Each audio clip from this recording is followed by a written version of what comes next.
दोस्तों स्वागत है आपका बिहार न्यूज में। दोस्तों मैं हूं फिरदौस गनी और आप देख रहे हैं केडीबी लाइव। दोस्तों आज हो चुका है 4 दिसंबर 2020। तो आज की बिहार की टॉप न्यूज लेकर आए हैं आपके लिए। दोस्तों वीडियो स्टार्ट करने से पहले आपसे रिक्वेस्ट है, अगर आप नए आए इस चैनल पर तो फिर चैनल को सब्सक्राइब करके बेल आइकन को भी प्रेस कर दीजिए और साथ में वीडियो को लाइक कीजिए, अपने दोस्तों के साथ शेयर भी कीजिए। तो चलिए दोस्तों स्टार्ट करते हैं आज का न्यूज। बिहार में नीतीश सरकार द्वारा एक से बढ़कर एक योजनाओं के अंतर्गत काम करना स्टार्ट हो चुका है। जी हां, नौकरियों से लेकर कई तरह की सुविधाओं को नीतीश सरकार ने अब धीरे धीरे देना स्टार्ट कर दिया है।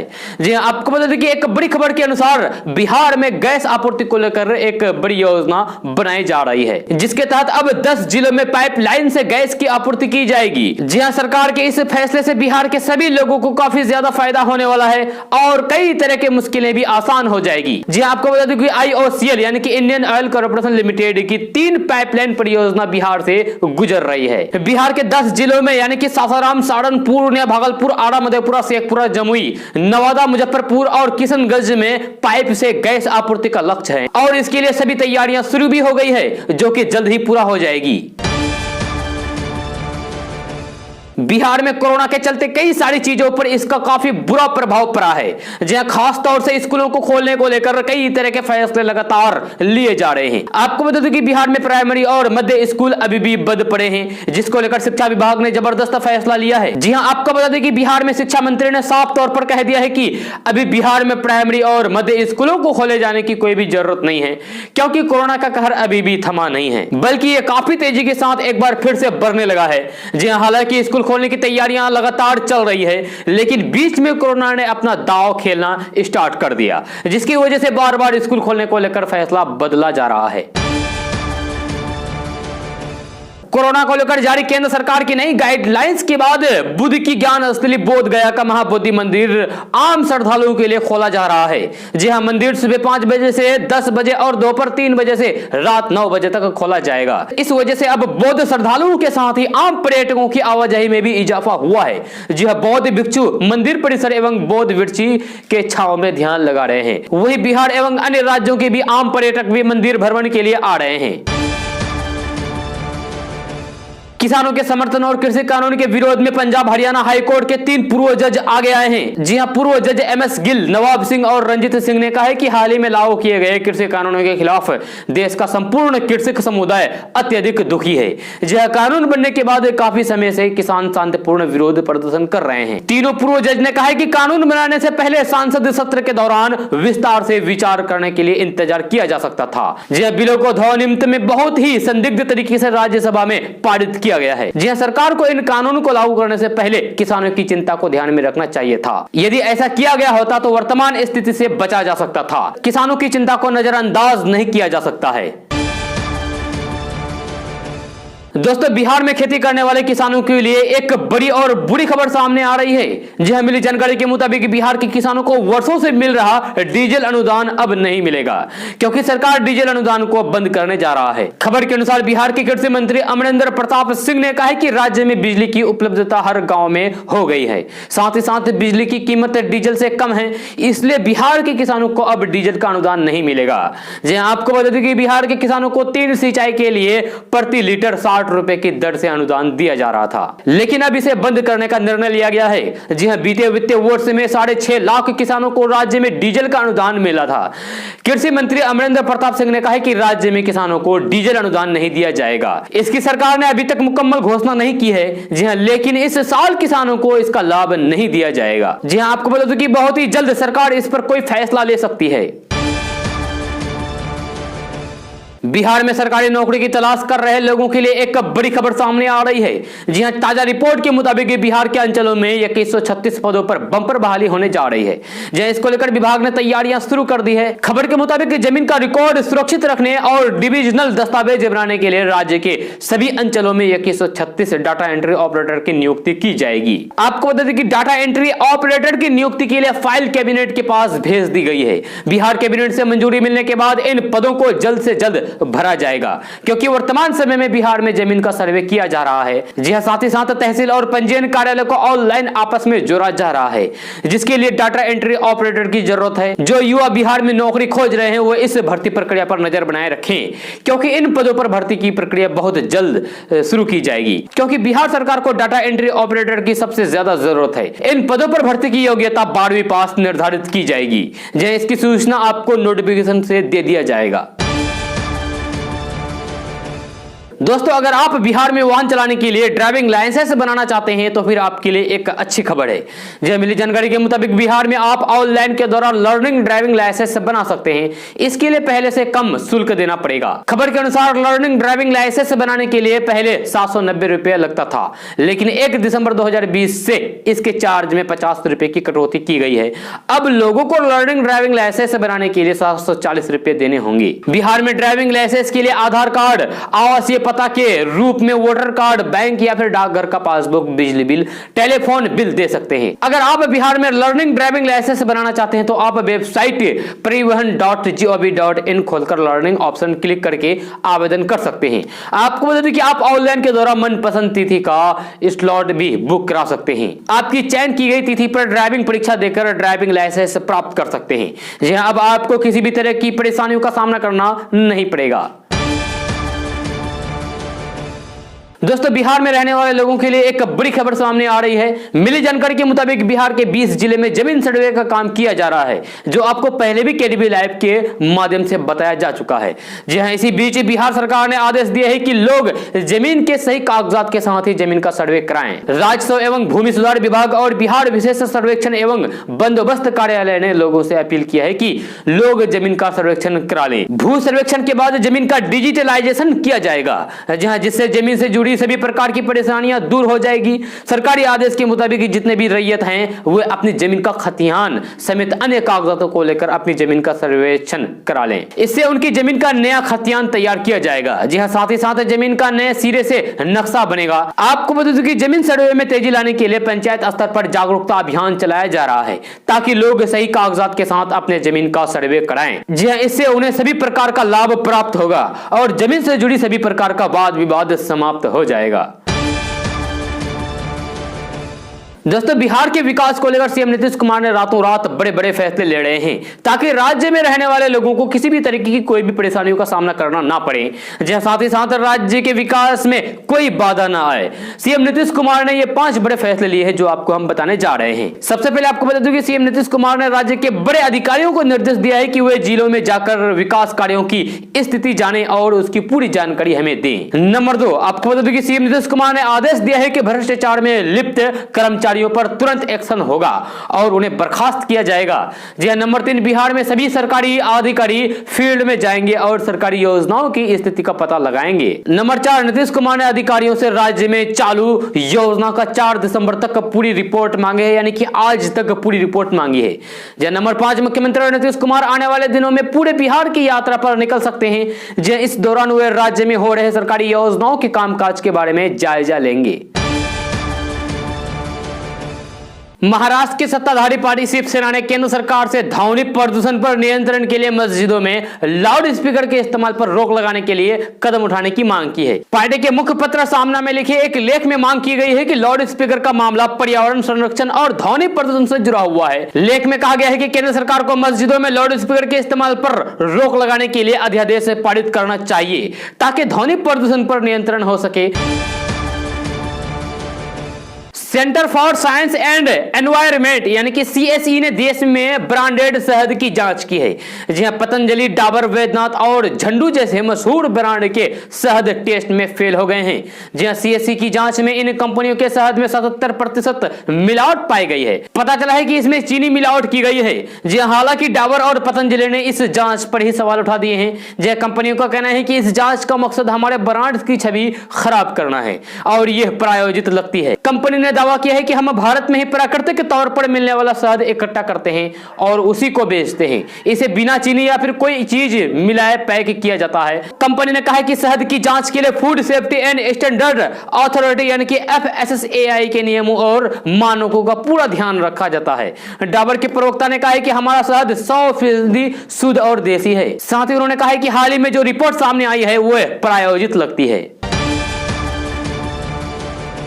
भारतीय रिजर्व बैंक यानी कि RBI ने प्राइवेट क्षेत्र के बैंक HDFC को बड़ा झटका देते हुए बैंक की सभी डिजिटल सेवाओं पर रोक लगा दी है। जी हां, RBI ने 2 दिसंबर को एक आदेश जारी करते हुए इंटरनेट बैंकिंग, मोबाइल बैंकिंग और पेमेंट यूटिलिटी सर्विस पर रोक लगा दी है। इसके अलावा केंद्रीय बैंक ने HDFC कस्टमर को नए क्रेडिट कार्ड जारी करने पर भी रोक लगाई है। जब पिछले 2 साल में HDFC बैंक के ग्राहकों को डिजिटल सर्विस में कई बार दिक्कत आई है, जिसकी वजह से केंद्रीय बैंक ने यह कदम उठाया है। तिहाड़ जेल में बंद राष्ट्रीय जनता दल के बाहुबली नेता रहे पूर्व सांसद मोहम्मद शहाबुद्दीन को दिल्ली हाई कोर्ट से राहत मिली है। जी हां, दिल्ली हाई कोर्ट ने शहाबुद्दीन को 6 घंटे की सशर्त कस्टडी पैरोल की अनुमति दे दी है। न्यायमूर्ति AJ भंभानी की पीठ ने बाहुबली नेता शहाबुद्दीन को किसी भी 3 दिन में 6-6 घंटे की कस्टडी पैरोल की अनुमति देते हुए पर्याप्त सुरक्षा इंतजाम के निर्देश दिए हैं। साथ ही पीठ ने स्पष्ट किया है कि कस्टडी पैरोल के लिए शहाबुद्दीन को मुलाकात के लिए दिल्ली में ही एक स्थान की जानकारी पहले ही जेल अधीक्षक को देनी होगी। जी हां, इतना ही नहीं, उस स्थान का सत्यापन करने के साथ ही राज्य पुलिस वहां पर्याप्त सुरक्षा इंतजाम करेगी। लखनऊ के पारा में बुधवार शाम धर्म परिवर्तन के बगैर हिंदू युवती की मुस्लिम युवक से हो रही शादी पुलिस ने रुकवा दी।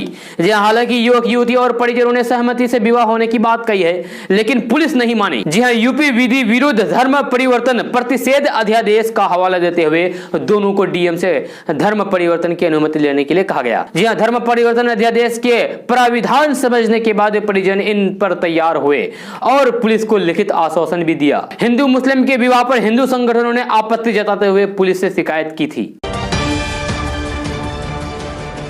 दोस्तों, नीतीश कुमार ने अपने नेतृत्व में भले ही लगातार चौथी बार बिहार में विधानसभा चुनाव जीतने में सफल पाई हो, लेकिन मुख्यमंत्री के रूप में उनका यह कार्यकाल सबसे चुनौतीपूर्ण होने वाला है। जहां इस चुनाव में न सिर्फ एक मजबूत विपक्ष उभरकर सामने आया है, बल्कि स्वयं उनके अपने गठबंधन में उनकी अपनी पार्टी जनता दल यूनाइटेड की हैसियत अपनी सहयोगी भारतीय जनता पार्टी की तुलना में काफी कम हुई है। ये ऐसी सियासी परिस्थितियां हैं जिनसे नीतीश का पिछले 3 में से किसी भी कार्यकाल में सामना नहीं हुआ था। जी हां, नवंबर 2005 में जब उन्होंने एनडीए के नेता के रूप में लालू प्रसाद यादव की राष्ट्रीय जनता दल को राज्य में 15 साल बाद हराकर सफलता पाई, तब से लेकर आज तक के पहले तक नीतीश कुमार ने अपने गठबंधन के भीतर और बाहर निर्विवाद और शक्तिमान नेता थे। लेकिन अब उन्हें दोनों मोर्चों पर कड़ी टक्कर मिलने वाली है। जी हां, आपको बता दूं कि नीतीश का अतीत में ऐसा अनुभव कभी नहीं रहा है। जी हां, अभी तक उन्हें सहयोगी दलों को अपने शर्तों पर काम करवाने में किसी दिक्कतों का सामना करना पड़ा और विधानसभा में अपनी संख्या बल के कारण विपक्ष को भी उन्होंने कभी गंभीरता से नहीं लिया। लेकिन अब हालात बदल गए हैं। जी हां, 243 सदस्य सदन में केवल 43 सीटें जीतकर उनकी पार्टी काफी कमजोर दिखाई दे रही है। जी हां, और इसका असर बिहार की राजनीति में दिखना शुरू हो गया है। दोस्तों, पूर्व केंद्रीय मंत्री रामविलास पासवान के दुनिया से चले जाने से खाली हुई राज्यसभा सीट पर हो रहे उपचुनाव के लिए एनडीए प्रत्याशी और पूर्व उप मुख्यमंत्री सुशील कुमार मोदी अब शायद निर्विरोध ना चुने जाए। जी हां, दरअसल महागठबंधन की ओर से कोई कैंडिडेट नहीं उतारे जाने के बाद अब एक व्यक्ति ने नामांकन दाखिल कर दिया है। सुशील मोदी को टक्कर देने जा रहा व्यक्ति पेशे से इंजीनियर बताया जा रहा है। जाहिर है इनका नामांकन अगर सही पाया गया तो फिर इस बार राज्यसभा के उपचुनाव में दिलचस्प मुकाबला देखने को मिल सकता है। जी हां, निर्वाचन आयोग से मिली जानकारी के अनुसार निर्दलीय प्रत्याशी श्याम रंजन प्रसाद ने भी बुधवार को एक सेट में नामांकन दाखिल किया है। हालांकि नामांकन के लिए जरूरी 10 विधायकों का समर्थन वाला पत्र उन्होंने नहीं दिया है। जी हां, ऐसे में देखना दिलचस्प होगा कि आने वाले समय में क्या महागठबंधन की ओर से उन्हें सपोर्ट किया जाएगा या फिर नहीं। हाल ही में संपन्न हुए बिहार विधानसभा चुनाव में सबसे अधिक सुर्खियों में कोई बात रही तो वे लोजपा का एनडीए से अलग चुनाव लड़ना और एलजेपी प्रमुख चिराग पासवान का सीएम नीतीश कुमार को लेकर तल्ख तेवर। पूरे चुनाव में जिस तरीके से चिराग पासवान ने सीएम नीतीश कुमार पर जुबानी हमले किए हैं, उससे कई राजनीतिक मायने निकाले जा रहे हैं। जहां चुनाव परिणाम में जैसे तैसे एनडीए की सरकार बन जाने और लोजपा के खराब प्रदर्शन के बाद चिराग पासवान ने सीएम नीतीश कुमार को लेकर अपनी जुबान बंद कर रखी है। खबर है कि चिराग पासवान ने पार्टी के नेताओं को निर्देश दिया है कि फिलहाल कुछ महीने तक नीतीश कुमार पर हमला न बोले। पर अब सवाल उठ रहे हैं कि आखिर ऐसा क्या हुआ है कि जो चिराग पासवान ने अचानक चुप्पी की चादर ओढ़ ली है। जी हां, सियासी गलियारों से जैसी खबरें छानकर आ रही है उसके अनुसार पार्टी लोजपा ने तय कर लिया है कि बिहार में फिर से एक बार नीतीश कुमार की अगुवाई में बनी सरकार पर 6 महीनों तक हमला न बोला जाए। इस फैसले के पीछे वजह बताई जा रही है कि सरकार को कुछ वक्त दिया जाए। हालांकि पार्टी के इस फैसले को लेकर इसकी रणनीति के पीछे की और भी वजह खोजी जा रही है। जहां सवाल उठाया जा रहा है कि आखिर चुनाव के बाद ऐसा क्या हो गया कि चिराग पासवान अचानक चुप हो गए। राजद नेता एवं बिहार विधानसभा में नेता प्रतिपक्ष तेजस्वी यादव इन दिनों शादियों में शिरकत करते हुए नजर आ रहे हैं। दूसरी ओर शादी समारोह में उनकी मौजूदगी से लोग भी उत्साह हो रहे हैं। शादी समारोह में मौजूद अन्य लोग उनकी एक झलक पाने को बेचैन हो जाते हैं। इस चक्कर में वे कोरोना को लेकर जारी गाइडलाइंस का भी पालन करते हुए नजर नहीं आते हैं। शादी समारोह में तेजस्वी यादव खुद तो मास्क लगाए हुए नजर आते हैं, लेकिन उनके आसपास मौजूद लोग ना तो कोरोना संक्रमण को लेकर मास्क लगाए हुए दिखाई देते हैं, न ही सोशल डिस्टेंसिंग का पालन कर रहे हैं। इन सभी शादी समारोह के फोटो और अन्य जानकारियां खुद तेजस्वी यादव अन्य लोगों द्वारा सोशल मीडिया पर जारी की गई है। तेजस्वी यादव ने बीते बुधवार को बिहार के राघोपुर विधानसभा क्षेत्र में संपन्न कई वैवाहिक कार्यक्रमों में हिस्सा लिया, जिसकी जानकारी तेजस्वी यादव ने खुद ट्विटर पर दी। जी हां, साथ ही इन शादी समारोह के फोटो भी शेयर किए गए, जिनमें मौजूद लोग कोरोना बचाव के लिए ना तो सोशल डिस्टेंसिंग का पालन कर रहे हैं और ना ही इससे बचाव के लिए मास्क का प्रयोग कर रहे हैं। यूपी सरकार के लव जिहाद कानून को सुप्रीम कोर्ट में गुरुवार को चुनौती दे दी गई है। जी हां, याचिका दाखिल करके अध्यादेश को असंवैधानिक घोषित करने और अथॉरिटीज को उसे लागू न करने का निर्देश देने के लिए कहा गया है। याचिकाकर्ता का तर्क है कि कानून मनमाना है और बोलने और धार्मिक स्वतंत्रता का उल्लंघन करता है। यह याचिका 2 वकीलों और एक कानून शोधकर्ता की ओर से सुप्रीम कोर्ट में दायर की गई है। मीडिया रिपोर्ट्स के मुताबिक दायर याचिका में कहा गया है कि अध्यादेश संविधान के तहत मौलिक अधिकारों के खिलाफ है। ये किसी व्यक्ति का अधिकार है कि वह अपने जीवन साथी का चयन करें और सरकार नागरिक के इन अधिकारों के खिलाफ काम नहीं कर सकती है। बिहार की नई एनडीए सरकार मुख्यमंत्री नीतीश कुमार के साथ निष्ठा पार्ट 2 और भारतीय जनता पार्टी के संकल्प पत्र 2 को जोड़कर सुशासन का रोड मैप तैयार करेगी। जी हां, इस संबंध में एनडीए कोर कमेटी से जुड़े लोगों की बैठक हो चुकी है। बताया जा रहा है कि इसमें विकास के उन वादों को प्रमुखता दी जाएगी जिनका वादा एनडीए के घटक दलों ने जनता से किया है। जहां कॉमन मिनिमम प्रोग्राम के तहत मुख्यमंत्री नीतीश कुमार की चुनावी घोषणा में शामिल 7 निष्ठा पार्ट 2 के वादे शामिल होंगे। इसमें युवाओं के तकनीक प्रशिक्षण, गाँव के विकास तथा महिला उद्यमी की योजनाएं शामिल है। युवाओं और किसानों की नई योजना भी इसमें शामिल किया जा सकता है। इनमें कई बीजेपी के संकल्प पत्र में भी शामिल है। जी हां, बीजेपी की बात करें तो उसने संकल्प पत्र में कोरोना का मुफ्त टीका देने का वादा किया है। जी हां, इसके कार्य योजना के मोड को लेकर नीति बनाई जानी है। बताया जा रहा है कि सरकार के स्तर पर एक एसओपी भी बनाया जा रहा है।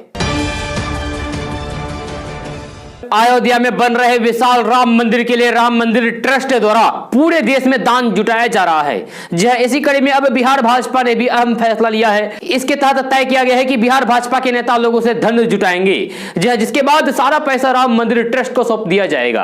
आपको बता दें कि राम मंदिर निर्माण भाजपा के घोषणा पत्र का प्रमुख मुद्दा रहा है। सूत्रों की माने तो चंदा जुटाने के माध्यम से भाजपा राम मंदिर के मुद्दे को बरकरार रखना चाहती है। दरअसल बिहार में अगले साल पंचायत चुनाव होने हैं, जिसमें राम मंदिर के मुद्दे को भुनाने का अनुमान लगाया जा रहा है।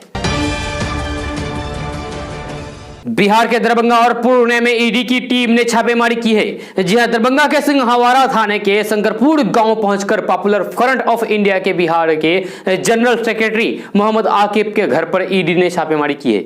उधर पुणे में भी ईडी की team popular front of India के कार्यालय में छापेमारी कर रही है। अधिकारी फिलहाल कुछ बताने से परहेज कर रहे हैं। जी हां, आपको बता दें कि खास तरह के मुद्दे पर पॉपुलर फ्रंट ऑफ इंडिया यानी कि पीएफआई की सक्रियता देश भर की सुरक्षा एजेंसियों को खटकने लगी है। पीएफआई की देश भर में सक्रियता इस बार जांच के दायरे में है। जी हां, आंदोलनों के लिए आनन फानन फंड जुटाने की उसकी शैली की भी जांच की जा रही है। बिहार के किसानों के लिए नीतीश सरकार ने ताबड़तोड़ फैसले लिए हैं। जी हां, जिससे किसानों की बल्ले बल्ले हो रही है। मिली जानकारी के मुताबिक नीतीश सरकार ने कहा है कि वैसे किसान जिनका फसल बाढ़ से खराब हुआ है वे किसान फसलों की क्षतिपूर्ति के लिए आवेदन कर सकते हैं और अनुदान का लाभ ले सकते हैं। सरकारी आदेश के मुताबिक बिहार कृषि इनपुट अनुदान योजना के तहत किसानों को लाभ देने के लिए जिला कृषि पदाधिकारी को पत्र भेज दिया गया है। किसान ऑनलाइन के द्वारा भी आवेदन कर सकते हैं और अनुदान का लाभ ले सकते हैं। आपको बता दें कि बिहार में 33 30% से अधिक फसल की क्षति पहुंचने पर ही किसानों को अनुदान का लाभ प्राप्त होगा। इसके तहत किसानों को सिंचाई भूमि पर 13,500 रुपए प्रति हेक्टेयर, जबकि असिंचित भूमि पर 6,800 रुपए प्रति हेक्टेयर, वहीं शाश्वत फसल के लिए 18,000 रुपए प्रति हेक्टेयर का अनुदान मिलेगा। किसान इसका लाभ लेने के लिए बिहार सरकार की वेबसाइट www.kidsi.bis.nic.in पर आवेदन कर सकते हैं। आवेदन के दौरान किसानों के पास अपना मोबाइल नंबर, आधार संख्या और आधार से जुड़े बैंक खाता होनी चाहिए। जी हां, आप आवेदन करने से पहले इसके बारे में पूरी डिटेल्स वेबसाइट से प्राप्त कर सकते हैं और फिर आवेदन कर सकते हैं। बिहार में सियासी दलों ने त्रिस्तरीय पंचायत चुनाव की ओर कूच करने के लिए कमर कस ली है। जी हां, सरकारी मशीन भी तैयारी में जुट गई है। प्रदेश में पंचायत चुनाव की तैयारी शुरू हो गई है। भाजपा ने अपने पार्टी पदाधिकारियों और जनप्रतिनिधियों को बूथ कमेटियों से लेकर शक्ति केंद्र प्रभारी को पंचायत चुनाव में सक्रिय रूप से भागीदारी सुनिश्चित करने का टास्क दिया है। हालांकि चुनाव गैर दलीय आधार पर होगा। जी हां, चुनाव के लिए मतदाता सूची को तैयार करने का काम भी जल्द शुरू होगा। राज्य निर्वाचन आयोग और पंचायत राज विभाग ने चुनाव संबंधित तमाम प्रबंध सुनिश्चित करने की कवायद जारी किया है। जी हां, आयोग कार्यालय को भी तकनीकी रूप से लैस करने की प्रक्रिया शुरू हो गई है। राज्य निर्वाचन आयुक्त कार्यालय से वीडियो कॉन्फ्रेंस के जरिए सभी डीएम और एसएसपी एसपी से जुड़ेंगे। जी हां, इसी महीने से मतदाता सूची की पुनरीक्षण का काम शुरू हो जाएगा। पंचायत चुनाव अगले वर्ष यानी कि 2021 मार्च से लेकर मई के बीच कराने की सरकार की योजना है। जी हां, जून में वर्तमान त्रिस्तरीय पंचायत स्तरीय प्रतिनिधियों का कार्यकाल पूरा हो रहा है। कोरोना काल में विधानसभा के बाद बिहार में यह दूसरा बड़ा चुनाव संपन्न कराने की तैयारी है। पंचायत चुनाव में एक मतदाता को एक साथ 6 त्रिस्तरीय प्रतिनिधियों का चुनाव कराना होता है। दोस्तों, आज भी कई लोग हैं जिन्हें ऑनलाइन अपना काम करने में कई परेशानियां आती है। जी हां, वे या तो किसी दूसरे से मदद लेते हैं या फिर अपना काम कराने के लिए किसी सेंटर में जाते हैं। कई बार ऐसा भी होता है कि ऑनलाइन सेवा देने वाले सेंटर गांव में ना होकर दूर कहीं शहरों में होते हैं, जहां लोगों की लंबी लाइनें लगती है। जो लोग ऑनलाइन अपना काम नहीं कर सकते हैं, उनके लिए सरकार ने कॉमन सर्विस सेंटर या फिर CSC की शुरुआत की है, जो आपको मालूम भी है। जी हां, अब गाँव में ऐसे सेंटर खोलने से लोगों की सुविधा बढ़ गई है। इतना ही नहीं, अब आम आदमी भी चाहे तो अपना CSC सेंटर खोलकर गांव नगर में लोगों की मदद कर सकता है। जी हां, कॉमन सर्विस सेंटर ऐसा केंद्र है जिसके जरिए केंद्र सरकार की सुविधाओं को आम लोगों तक आसानी से पहुंचाया जाता है। जी हां, भारत ग्रामीण प्रधान देश है, जहां आज भी लोगों को इंटरनेट से जुड़े काम करने में कई परेशानियों का सामना करना पड़ता है। लोगों की मदद के लिए सरकार की ओर से CSC शुरू किए गए, जहां प्रशिक्षित लोग कुछ शुल्क लेकर दूसरे का काम करते हैं। जी हां, इस केंद्र में कई तरह के कागजात बनाए जाते हैं, जिनका इस्तेमाल अलग अलग सरकारी कार्यों में होता है। CSC के माध्यम से जो सेवाएं दी या फिर ली जा सकती है, उनके नाम कुछ इस प्रकार है जो आपको बताने जा रहे हैं। जी हां, CSC में बीमा सेवाएं, पासपोर्ट, LIC, आधार सेवाएं, पेंशन सेवाएं, बैंक का काम, LED, MSU, कौशल विकास, मतदाता पहचान पत्र, बिजली बिल भुगतान, रेलवे टिकट, शिक्षा, स्वास्थ्य से देखभाल सेवाएं, जाति प्रमाण पत्र, निवास प्रमाण पत्र जैसी सेवाएं ली जाती है या फिर दी जाती है। आपको बता दूं कि कॉमन सर्विस सेंटर कौन कौन खोल सकता है। जी हां, जिस व्यक्ति को कॉमन सर्विस सेंटर या फिर CSC खोलना है, उनकी उम्र 18 साल से ज्यादा होनी चाहिए। CSC सेंटर के लिए रजिस्ट्रेशन के लिए पूरी प्रक्रिया ऑनलाइन कर दी गई है, यानी कि जिस व्यक्ति को CSC सेंटर खोलना है, उसे डिजिटल सेवा केंद्र 2020 की आधिकारिक वेबसाइट पर ऑनलाइन रजिस्ट्रेशन करना पड़ेगा। अगर आपको गांव में CSC खोलना है तो फिर आपको CSC ऑनलाइन पोर्टल में VLE की मदद लेनी होगी, इसके जरिए आप CSC सेंटर के लिए रजिस्ट्रेशन करा सकते हैं। दोस्तों, सुप्रीम कोर्ट ने देश भर के सभी राज्यों को पुलिस स्टेशनों में ऑडियो रिकॉर्डिंग के साथ CCTV कैमरा लगाने के निर्देश दिए गए हैं। जी हां, सुप्रीम कोर्ट ने CBI, NIA, ED और NCB डायरेक्टर और रेवेन्यू इंटेलिजेंस और फिर सीरियल फ्रॉड इन्वेस्टिगेशन ऑफिस में भी ऑडियो रिकॉर्डिंग के साथ CCTV कैमरा लगाने का निर्देश दिया है। सुप्रीम कोर्ट ने राज्यों को निर्देश देते हुए कहा है कि CCTV पुलिस स्टेशन के प्रवेश और निकास बिंदु, lockup, corridor, lobby, reception area, sub inspector और फिर इंस्पेक्टर के कमरे, थाने के बाहर और फिर वॉशरूम के बाहर लगाया जाए। सुप्रीम कोर्ट ने यह भी आदेश दिया है कि पुलिस स्टेशनों को CCTV की रिकॉर्डिंग 18 महीने तक रखना जरूरी होगा। इसके साथ ही कोर्ट ने हर जिले में मानवाधिकार न्यायालयों की स्थापना का भी आदेश दे दिया है। जी हां, सुप्रीम कोर्ट ने कहा है कि हिरासत में अपराधियों को दी गई यातनाओं की भी कोई भी शिकायत इन न्यायालयों द्वारा ही सुनी जानी चाहिए। दोस्तों यदि आप भी बिहार शहरी विभाग में नौकरी करना चाहते हैं तो आपके लिए बहुत ही अच्छा मौका है, क्योंकि बिहार शहरी विभाग में जूनियर इंजीनियर के 442 पदों पर भर्ती को लेकर सूचना प्रकाशित किया गया है, जिसके लिए आप ऑनलाइन आवेदन कर सकते हैं। आवेदन करने की अंतिम तिथि 7 दिसंबर 2020 तय कर दी गई है। इससे पहले ही आपको आवेदन कर लेना चाहिए। जी आपको बता दें कि उम्मीदवारों की योग्यता इंजीनियरिंग में डिप्लोमा होना अनिवार्य है। अधिक जानकारी के लिए www.stet.bihar.gov/urban/citizenhome.html पर तुरंत विजिट करें। दोस्तों आज के समय में कांच के गिलास के बजाय पेपर कप में ही चाय दिया जा रहा है। जहां एक समय था जब बट्टे के गिलास में चाय दिया जाता था, जहां बट्टा मिट्टी का बना होता है और उससे स्वास्थ्य को भी जरा सा भी नुकसान नहीं पहुंचता था, लेकिन अब धीरे धीरे ये सभी चीजें मार्केट से गायब होती जा रही है। जी और इनके स्थान पर पेपर कप ने अपना जमावड़ा कर लिया है। आज हम आपको बताएंगे कि पेपर कप में चाय पीना कैसा आपके स्वास्थ्य के लिए नुकसानदायक हो सकता है। जी हाँ, IIT खड़गपुर के एक शोध यानी कि रिसर्च में सामने आया है कि पेपर कप में चाय पीना काफी नुकसानदायक हो सकता है। जहां शोध के अनुसार यानी कि रिसर्च के अनुसार डिस्पोजेबल पेपर कप चाय पीने के लिए सुरक्षित नहीं है, और कोई व्यक्ति अगर एक दिन में 3 कप चाय पेपर कप में पीता है तो पीने वाला व्यक्ति 75,000 मोटे माइक्रोप्लास्टिक कणों को चाय के साथ अपने शरीर के अंदर ले लेता है, जो कि स्वास्थ्य के लिए काफी ज्यादा हानिकारक है, सही नहीं है। ऐसे में यदि आप भी पेपर कप में चाय पीते हैं तो फिर अगली बार जरूर ध्यान रखें, जिससे आपके पेट से संबंधित कई तरह की बीमारियां हो सकती है। दोस्तों बिहार में नीतीश सरकार की नई सरकार बनने के साथ ही चुनाव के दौरान जनता के साथ किए गए वादों को पूरा करने की तैयारी हो रही है। जहां कारण है कि इस बार सरकार का समीकरण बदला है। जनता दल यूनाइटेड की ताकत से सरकार में कम और भाजपा का कद बढ़ा हुआ है, और यही वजह है कि अब सरकार केवल नीतीश कुमार के एजेंडे पर ही नहीं चलने जा रही है। जी हाँ, राज्य में एनडीए सरकार के कामकाज के लिए जल्द ही कॉमन मिनिमम प्रोग्राम बनाए जाने की तैयारी है। सत्ताधारी गठबंधन के अंदर से आ रही खबर के मुताबिक बिहार में विकास की योजनाएं अब कॉमन मिनिमम प्रोग्राम के तहत होगी। हालांकि मुख्यमंत्री नीतीश कुमार के तहत 7 निष्ठे पार्ट 2 योजना का यह एजेंडा इसमें शामिल रहेगा। इस प्रोग्राम में भाजपा, जदयू, हिंदुस्तानी अवाम मोर्चा और वीआईपी के शीर्ष नेतृत्व आपस में बैठक करके कॉमन मिनिमम प्रोग्राम पर चर्चा करेंगे। बताया जा रहा है कि आने वाले 5 वर्षों में बिहार के विकास से जुड़े उन सभी कार्यों को प्रमुखता दी जाएगी जो एनडीए के घटक दलों ने बिहार की जनता से वादा किया था। इसके तहत सभी चारों घटक दलों के घोषणा पत्र में किए गए वादों को शामिल किया जाएगा। जी और विकास कार्य को जोर शोर से शुरू किया जाएगा। दोस्तों आज का न्यूज बस यहाँ तक। कैसा लगा जरूर अपना सुझाव दीजिएगा नीचे कमेंट बॉक्स में कमेंट करके। अगर आप नए आए इस चैनल पर तो फिर चैनल को सब्सक्राइब करके बेल आइकन को भी प्रेस कर दीजिए और साथ में वीडियो को लाइक कीजिए, अपने दोस्तों के साथ शेयर भी कीजिए। तो चलिए दोस्तों फिर मिलते हैं अगली वीडियो में। जय हिंद, जय बिहार।